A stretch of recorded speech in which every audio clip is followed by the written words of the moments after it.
feedback. And if everything's okay, start with some paid traffic. Start small, test it, whether it's on Facebook or Google Shopping. Look at where your competitors are advertising. That's always a good start. What channels are they using? And that's probably a good way to start. Do you tend to shift people to Google more or Facebook more? I love both. I love both Facebook and Google Shopping for e-commerce. Facebook I find it is a little bit more challenging because you have to put more effort into the creatives with Facebook. So there's that element there. But if you can get Facebook ads working for you with your e-commerce store, that is a very clear sign that your products will sell on any marketing channel. Facebook is like almost the canary in the coal mine. If it's not working on Facebook, you need to sort of go back and see what you can change, what's not working, and optimize. But if you're selling on Facebook, you will 100% be able to sell on Google. So it does depend. I mean, some products are just strictly B2B, where you may be better just to advertise that on say Google. But yeah, I mean, I think both are warranted.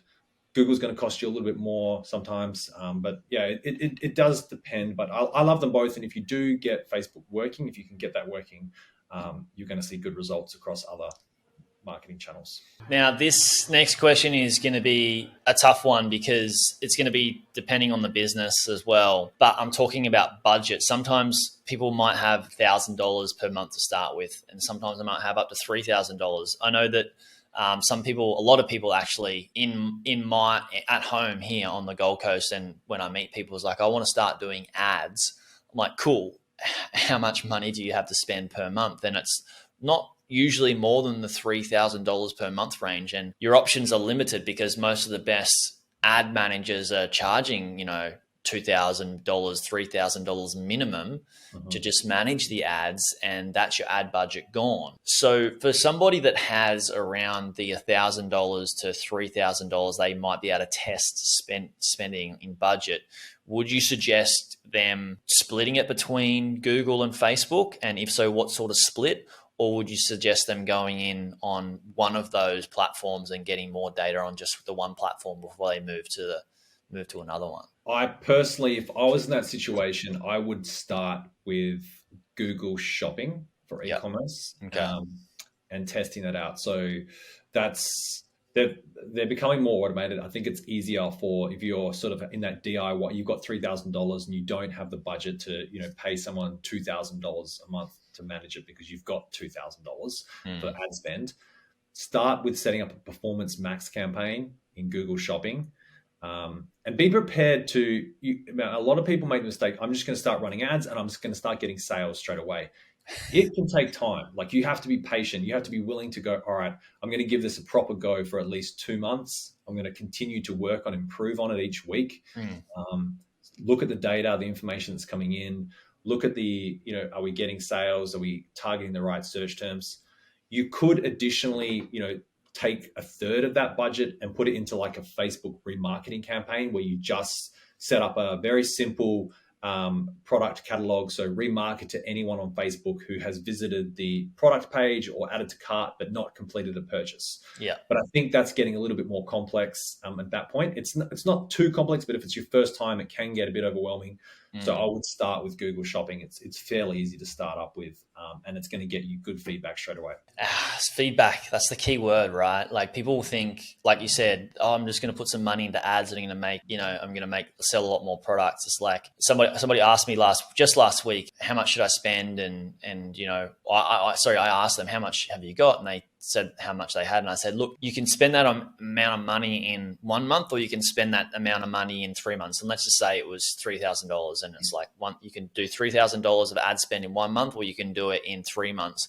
What I was taught from one of my previous marketing mentors is at the start, you're just getting feedback. You're basically getting data, and that's going to allow you to know what are the best campaigns that are going to run, that are going to give you the best conversions and the best ROI. And I think that's a really awesome way to look at it and think about it, of like, you're paying for data and feedback at the start until you have the confidence. Then you can go, yes, now I'm going to put more money into ads and I'm actually going to make this return based on confidence, based on previous experience, right? Do you think that trips people up a lot when they start to first run ads, they think, oh, and do you think if they had their mindset a bit different, do you think they would be able to be prepared for the long game and be able to ride it out rather than, because I feel like some people give it a crack and they go, damn, like, didn't make any money, and they expected this result within a short period of time, and they didn't realize that, hey, it's about the long game here.